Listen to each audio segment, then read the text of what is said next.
c'est Naïma, j'espère que vous vous portez bien.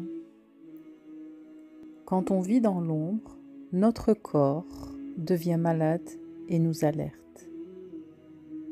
Mais nous renforçons ce mal-être davantage par des médicaments.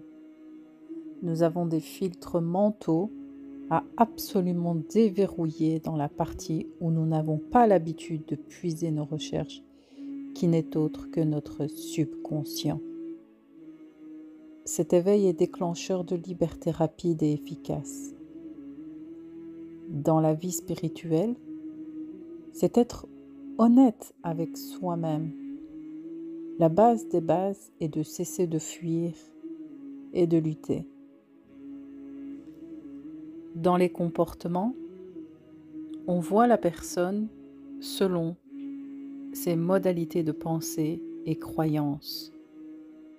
Cesser d'accroître toute forme de peur et accueillir ces contenus le plus courageusement et intelligemment possible.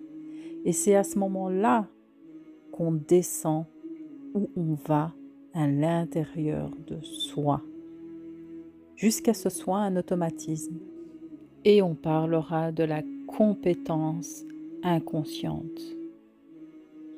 Si nous ne nous faisons pas face à cette réalité, nous serons bloqués à jamais dans notre fausse et limitante croyance, dans notre routine de vie ennuyante et perturbante.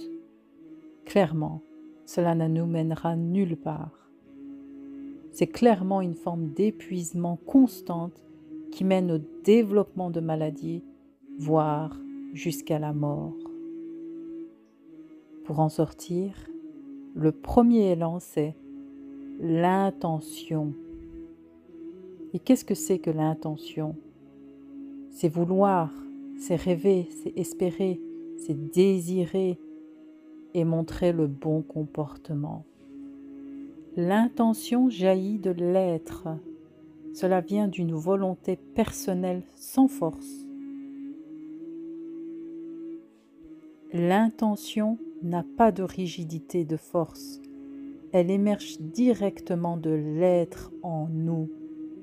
L'intention permet aux événements de se manifester sans effort. L'amour est au cœur de ce que l'on est. L'amour propre à soi est inconditionnel. C'est un amour pur, libre de ses pensées et émotions. Aimez-vous. Quand on rentre dans la vie spirituelle, on fait d'abord connaissance avec soi-même. On se rend compte que notre corps physique a toujours travaillé pour nous, sans que nous l'avons remercié chaque jour pour son travail spectaculaire à notre égard. On rentre au plus profond de nous grâce aux prières, aux méditations, et on tente de se libérer de toutes ces accumulations et de toutes ces émotions enfuies depuis des lustres pour traiter à bien, les guérir et les libérer pour la réalisation de son amour pur, véritable.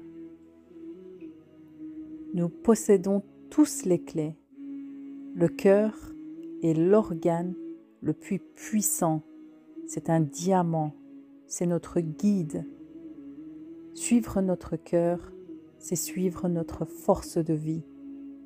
Le cœur est le centre de toutes les sensations.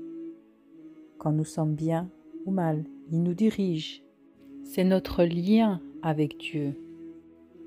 Mais nous ne faisons pas confiance à notre intuition. Cela s'apprend avec le temps et la patience. Que la paix soit sur vous. Si vous avez aimé, partagez, likez, abonnez-vous. À très bientôt.